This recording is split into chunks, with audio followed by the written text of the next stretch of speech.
the faculty for the class, so but I always enjoy being able to be back. I'm going to talk about leadership for social justice, specifically Latino leadership for social justice.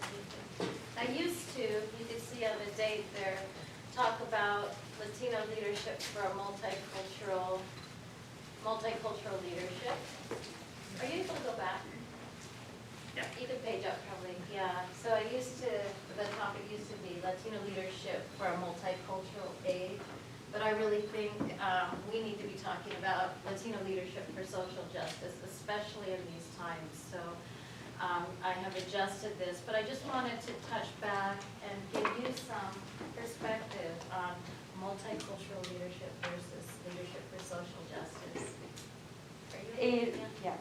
Es una liberación social respecto a la multiculturalidad y sobre todo la lideración. And so multicultural leadership is really about diversity and inclusion. It's about respecting and being open to multicultural influences and creating a safe environment for people to participate in an organization. Define la diversidad y la inclusividad de prácticamente el ambiente entre nosotros. Y básicamente eso por ahora. And multicultural leadership, I'm sure you've seen presentations already, is really important because of our changing demographics. So this is just the shift in demographics from 2010 to 2020, the change in population for different race and ethnic groups.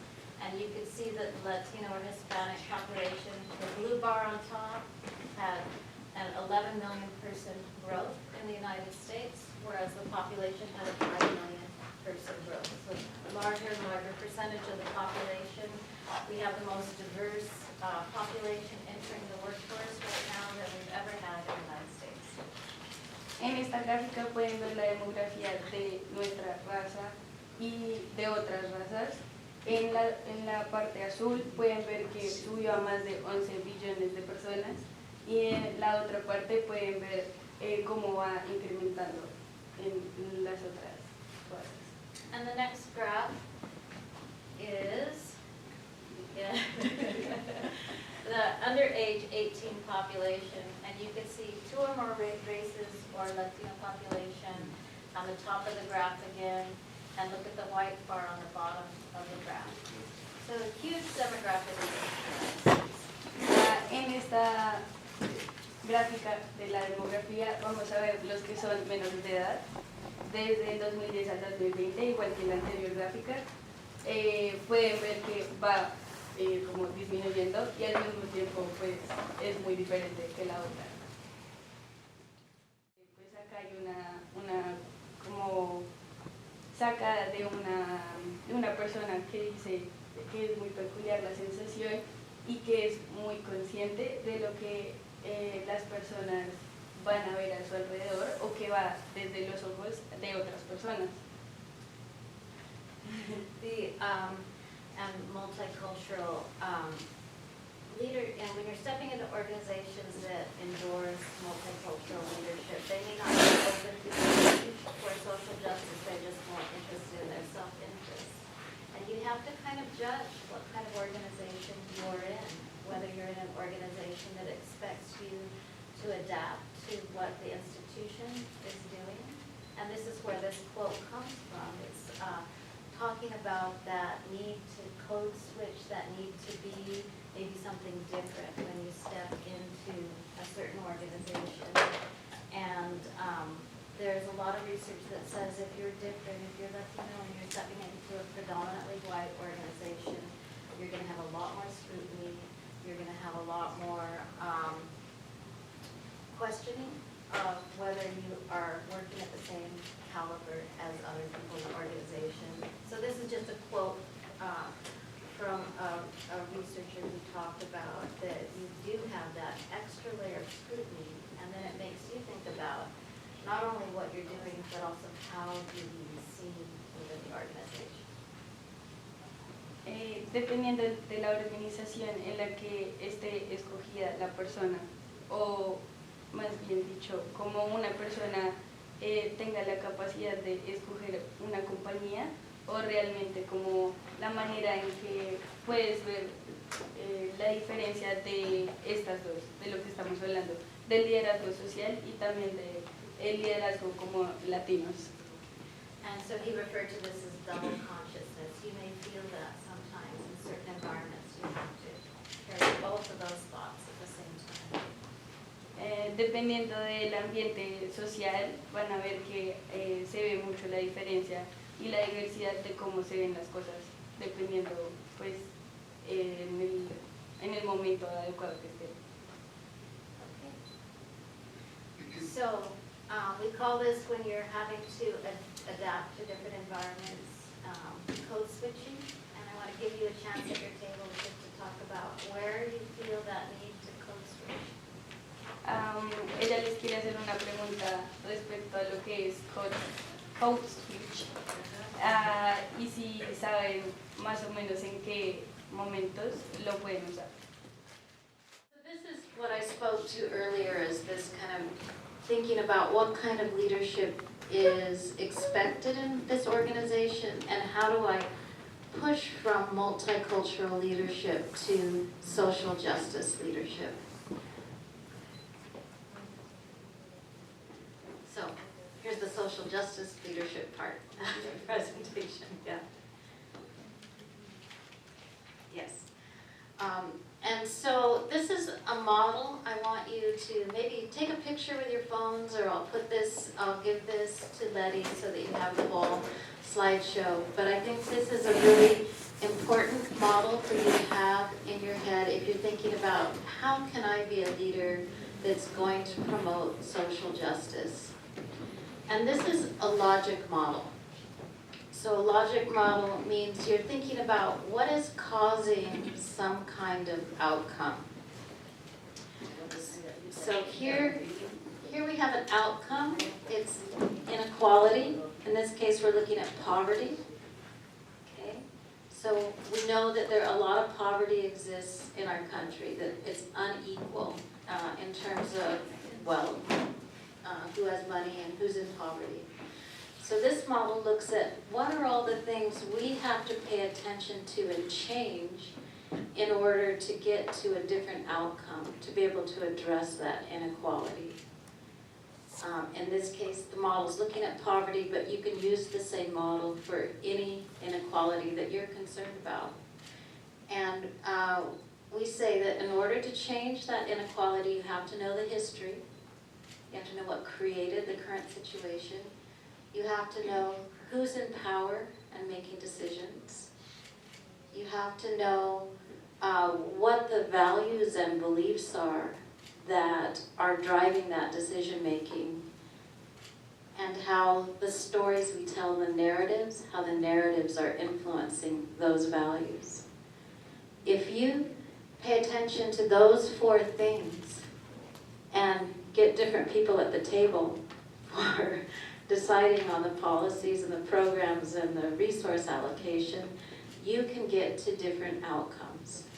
So I'm going to walk you through that a couple times, and then I'm going to ask you to think about how you might think about those things when you're thinking about how do I change an institution or a society that is unfair or unequal, where inequality exists. And this model was developed by the state of Washington for their plan to dismantle poverty. Yes. So inequality, I've just got a couple of examples of inequality. This slide looks at wealth, and to realize that in the United States we have one of the most unequal wealth distributions in the world. The top figure looks at income inequality, and the bottom figure looks at wealth. So wealth is all the assets you hold, like your house and your car and things like that. Income is how much you're making each year. But you could see on both of these that the top 1% of the population holds 19% of the income. And on the bottom, the top 1% of the population holds 37% of the wealth. these numbers are 4 or 5 years old. The wealth figure is probably closer to 40, 45% now. I know, I'm supposed to stand here, but do that, okay. And when you break that out by race, that's what this graph is. You could see that the blue bars are in 1989, the red bars are in 2019. So you can see the overall gap in wealth, but then the second set of bars is the white population. And then the third set is black, and the fourth is Latino. So you can see the dramatic, you can see that everybody's wealth has increased some, but you can see that for blacks and Latinos, the wealth we hold is a fraction of what white people hold in this country. And why is that, right? You gotta look at the history, the values and beliefs, the narratives, the policies, all those things have created this current situation. It's not because we can't, we are unable to do the kind of work and thinking that produces that kind of wealth. It's the way this history and narratives and policies have been stacked against us for generations. And you have to always be thinking about that. So this is just one example in terms of home ownership. The home ownership rate for Latino Americans was 50% less than the national home ownership rate for white people. Let's see. And white people are much more likely to get an inheritance. How do you get a house? I mean, especially today. You have parents who maybe pass money on to you or able to help you with a down payment. That's how generational wealth is formed. Another form of inequality, right? When you think about inequality, you could be talking about a lot of different things. You could be talking about wealth. This one is college enrollment, and you can see it's the darker bars are 2012, the lighter bars are 2022. I think I'm out of the camera. Let's see, maybe stand here. I'll try this. And so you see, actually what's really interesting in this 10-year span, college enrollment has gone down for most groups, except for Asians. And you can see that for Latinos here, about half the rate of Asians and lower than the white population, just for going on to college.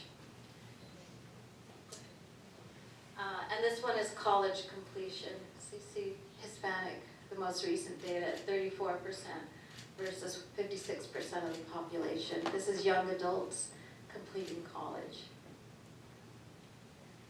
So why do these inequalities exist? Give you a couple minutes at your table to have a conversation. I'm going to walk through a few of these ideas about the things that drive inequalities. The first one is the history and truth. And I think it's really important to read what's in there. It says, failure to recognize and address structural racism, trauma, and discrimination. So when we think about these histories, structural racism, anyone want to give a shot at defining what structural racism means to you? Have you heard that term? Barriers to be put out, on purpose for... Totally, yes, right. It's like this history that has gone on has created laws and policies and practices that people just consider normal, that produce barriers for being able to access whatever opportunity you're seeking. So we have to, when we look at history, we have to recognize it's creating all of these barriers. All right. And so that's just some examples in different, when you think about education, employment, housing, health, criminal justice, and voting, each one of those has a history of laws and policies and practices that have made it harder for Latinos to access those things. You watched Harvest of Empire, right? Yes. Okay. And in Harvest of Empire, they talk about that history of U.S. involvement in Central America that destabilized economies and began a lot of mass immigration. So it's important to realize that that intervention created a situation where it was harder for people to stay in places where they'd always lived. Right? So this slide is the series, some pictures of the series of laws that pushed immigrants out, specifically Latino immigrants, out of the United States.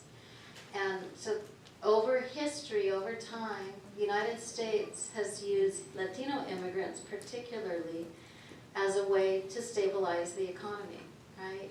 We need you to work. We don't need you anymore because we're afraid about the economy. Open door, closed door.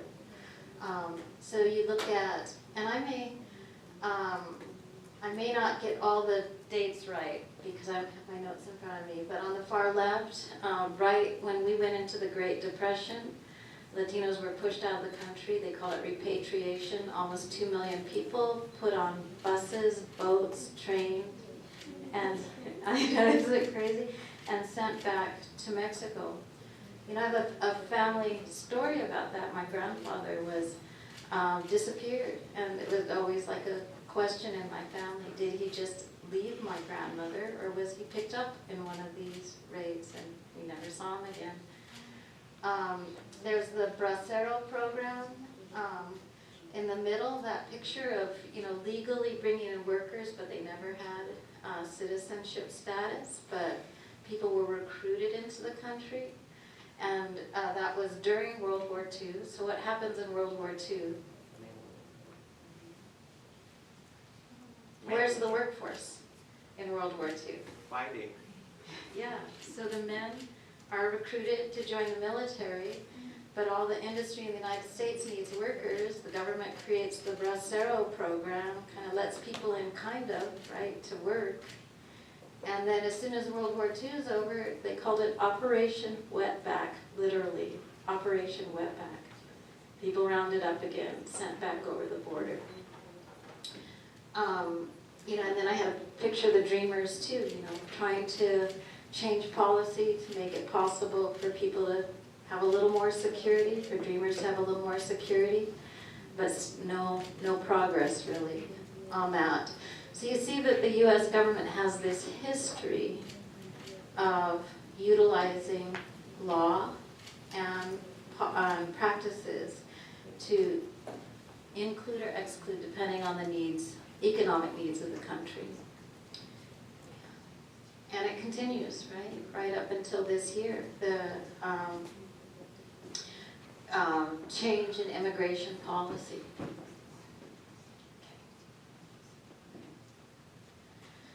So what's really important to understand when we see the history is what are the narratives that are told that create an environment where those histories are possible. And when I talk about narrative, I'm talking about how we talk about or how we think about things. Go ahead and go on. Yeah, back one, yeah. So, for example, this research shows that in most of our media and TV and film, how are Latinos represented? Yeah, criminals there. And so you're repeating this message that this is a scary population. Right? Go ahead and go on. And narratives can take many forms. So it's not just the words that are said. Narratives can be the images. It can be something that was said. It can be visual images. It can also be actions like picking up people and sending them over the border, or withholding funding for different DEI programs. And these dominant narratives create fear, right? And start setting the stage for a place where people are going to accept extreme responses. And I'll keep going. So yeah, yeah, I think that's okay because of time. Otherwise, I'd spend more time talking about that. But I think it's really important to pay attention to the narratives. And then also to look at who's in power, who is making these decisions. And I think on the next slide, so this is just looking at what percent of Fortune 500 CEOs that run organizations are white, that's the red bar, versus, and which the blue is Black and Latino. You compare that to the US labor force, that's the middle bar. And let's go on to the next one. This is Congress, the 118th Congress, and you could see that it's predominantly white. Both the House and the Senate, the beige is the number of white people sitting in those seats. So we know that, and that looks the same at the state level and in organizations. Yes? Do they actually segregate everyone in there? No, that's just a graph to try to give you a sense of what the population is. Yeah, they don't make them sit separate though. They probably do, but yeah. So you can see that your seats of power where decisions are made, there's very little representation. I'm going to pass that one. Okay. Oh, pass that one too. We'll come back to that. So, have you all seen this slide before? And this is trying to describe kind of what is equality and what is equity, because if you're trying to lead for social justice, you have to be thinking about equity. And so, in this visual, equality is when you treat everybody the same. And you see, in terms of being able to see the baseball game, that equality really doesn't help everyone. Some people didn't need any support, and some people it doesn't change the outcome. Equity means that you're trying to give people what they need to have equal access to something. And the third one is showing kind of how unequal we are in the United States. Some people have so much and so many not enough. And an idea of liberation where the fence is gone and we don't need to be worried about those things. Let's skip that and that.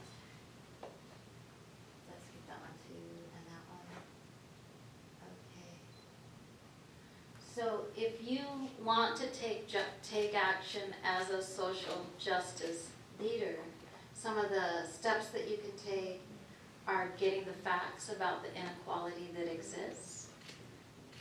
When people say, you know, oh, you're just sensitive, that's not true. You could say, no, really, you know, this is the wealth gap, this is the education gap. This is the incarceration gap or unfair incarceration. Learn the history that's led to the current situation. Identify deficit narratives. And I thought I had a slide on this, so I want to talk about that a little bit. A deficit narrative, say, in terms of when you're talking about wealth, would be to look at the individual and say that individual, well, they didn't try hard enough, they didn't work hard enough. You know, you blame the person for the situation. When you're looking at narratives for social justice, you're really talking about what is that history that's taken place, and that history of unfair laws and policies that have created the current situation. And is there a slide coming up that talks about counter narratives? Yeah. Mm-hmm. So one of the major actions you can take is thinking about how do you change that narrative? And we call those counter narratives. How do you switch from these dominant narratives about being criminals or not working hard? And some of the social justice work that's going on is just about how do we humanize immigrants, right? And how do we tell these counter narratives? Everyone in here, you're telling a counter narrative by being involved in this kind of work, by going to college, by achieving in whatever fields that that you're focused on. And just your life is a counter narrative. Speaking that narrative out into the world so there's something offsetting the President of the United States, the news, the film industry, to say, you know, that story that you've been hearing, that's not me and that's not us, right? So I'd like you to have a conversation at your table about what are some steps you feel like you can take towards social justice or liberation. Does anyone have anything that came up at your table in terms of actions that you feel would be valuable, useful, something you can do right away that you want to share with the rest of the group? I'd love to hear a few of your voices in the room. Yeah, great. Being educated on the social awareness that's been happening around us. Yeah, continuing to learn, such an important thing, and getting educated, absolutely. Anyone else have something that came up at your table you feel like you can do? You want the mic? In our LLI group, we are working with students in the high school, in Latino communities, and we are working with parents, and we were reflecting how that feels that it is a small step, but it can be a huge differences in their lives. Absolutely. So that it is our first step in helping us. Yeah, I really feel like all of you in this program, you're doing exactly that. You're taking that first step of, you know, how do we take action and do something different and provide a role model for younger people. Anyone else want to share? Yeah. I'm not sure. Okay. We'll go here and then there. Yo pienso que lo más importante de todo esto, como nosotros que estamos ya aprendiendo a ser un líder, cuando ya hemos avanzado un poquito, es compartir lo que nosotros, la información que tenemos. Oh, I'm sorry, I speak Spanish. That's okay. It's okay because they're translating, so yeah. Porque es muy importante. Mientras nosotros nos preparamos o nos educamos, más conocimientos tenemos y más podemos compartir para que todos crezcamos como comunidad latina. Porque muchas veces no lo hacemos porque no tenemos el conocimiento. Entonces es muy importante estar preparados o tomar la decisión de educarnos un poquito más para cruzar todas esas barreras o todos esos muros que nos dividen y muchas veces que nos quieren aplastar. Thank you. There was another hand back here. I discussed that it's important to counter the narratives, like you said, the different narratives, and address some of the systemic, historical systemic inequalities. And one thing that did come up was that we were discussing about how good it would be to have programs for help, because that could take off a huge weight off people's lives, let them focus instead on getting an education, building up wealth, building up an inheritance, things that will build up generationally. Absolutely, thank you. Anyone else? I think this is mainly just some things that I have seen personally. I've been working in healthcare for quite a while now. And at the clinic where I work at, most of our patients are either Hispanic or Latinos. And what I have noticed is that there is so much differences versus them rather than a white patient. We have had patients that have had to wait 6 months, 8 months for an appointment where somebody else just comes, hey, we have an appointment next week, come in. And I see this a lot, not just appointments, but it's treatment, it's the way they